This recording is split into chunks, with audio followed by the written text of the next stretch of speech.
Salut les amis, nous voilà ici pour cette nouvelle vidéo dans laquelle nous allons appliquer la notion de la convexité d'une fonction. Alors ici, on nous demande d'étudier la convexité des fonctions ci-dessous. Nous avons trois fonctions dont nous allons étudier la convexité. Alors commençons avec la toute première fonction. Nous avons la fonction f de x égale à x carré moins 4x plus 5 et on me demande d'étudier la convexité sur R.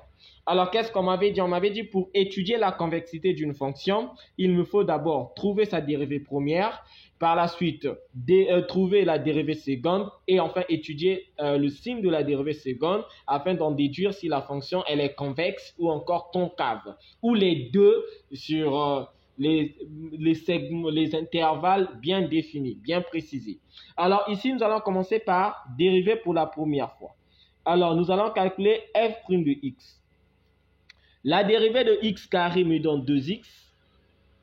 La dérivée de moins 4x me donne moins 4. Et la dérivée de 5, c'est 0. Pour déterminer f second, qu'est-ce que je fais? Je vais dériver notre dérivée première. La dérivée de 2x, c'est 2. Et la dérivée de moins 4, c'est 0. Alors, qu'est-ce qu'on remarque? Nous remarquons que la dérivée seconde est égale à 2. Et 2 est strictement supérieur à 0. Et comme la dérivée seconde est strictement supérieure à 0, pour tout x que moi je prendrai dans R, alors f est comment? Convexe. Voilà, cette fonction est convexe.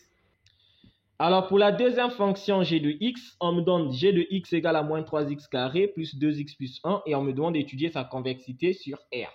Et qu'est-ce que je fais? Je détermine d'abord la dérivée première, donc g' de x, qui sera donc égale à quoi? La dérivée de x carré, c'est 2x et le moins 3 qui est devant, ça me donnera moins 6x.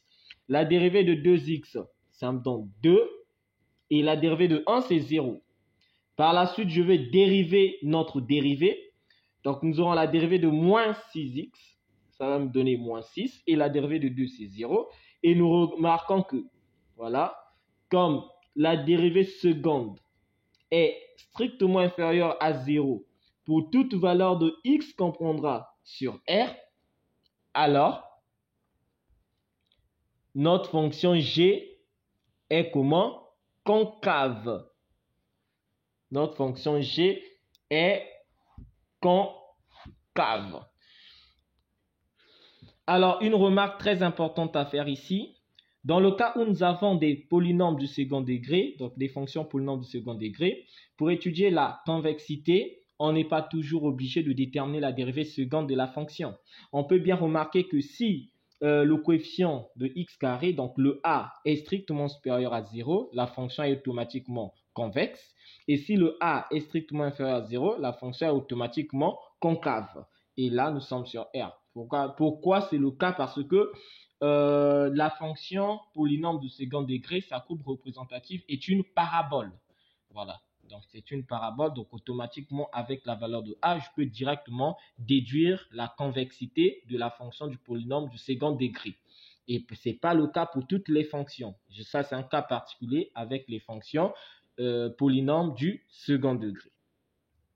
Alors, pour terminer avec notre exercice, on nous demande d'étudier la convexité de la fonction h de x égale à moins x au cube plus 3x carré moins 3x plus 1 sur l'intervalle R. Et comme toujours, nous allons commencer par trouver la dérivée première. Donc, on aura f' de x égale la dérivée de moins x au cube, ça me donnera moins 3x au carré. La dérivée de 3x carré me donnera plus 6x. La dérivée de moins 3x me donne moins 3. Et la dérivée de 1, c'est 0. Alors, nous allons déterminer la dérivée seconde. La dérivée seconde, c'est la dérivée de la dérivée première. Donc, on va dériver ici. Moins 3x au carré, sa dérivée me donne moins 6x. Plus 6x, sa dérivée me donne 6. Et moins 3, sa dérivée, c'est 0. Alors, qu'est-ce que nous remarquons avec la dérivée seconde? Il y a la présence de x. Or, x peut prendre toutes les valeurs sur R. Et R, il y a des valeurs positives tout comme des valeurs négatives. Donc, on sous-entend qu'il y a certainement une valeur de x qui sert de pont. Donc, ça veut dire du passage des valeurs négatives vers des valeurs positives de la dérivée seconde f second de x. Donc, du coup, qu'est-ce que je fais? Je vais donc étudier le signe de f second de x. Donc, on va étudier le signe. Alors, pour étudier le signe, il me faut poser h second de x égale à 0, ce qui revient à dire qu'on aura moins 6x plus 6 égale à 0. Soit après résolution, x sera donc égal à 1. Donc, on va dresser le tableau de signes. Voilà, ici, nous avons le tableau de signes. Nous sommes définis de moins l'infini à plus l'infini parce que nous travaillons sur R. Alors, quelle est la valeur de x qui annule la dérivée seconde? C'est 1. Nous avons ça. Et là, il faut placer le signe. Alors, ici, f second de x, nous avons moins 6x plus 6. Donc, le signe qui est devant x ici, c'est moins. Je vais le placer de ce côté. Donc, ici, j'ai moins. Et de l'autre côté, je place plus. Et qu'est-ce qu'on remarque? Alors, de moins l'infini à 1, la dérivée seconde est positive.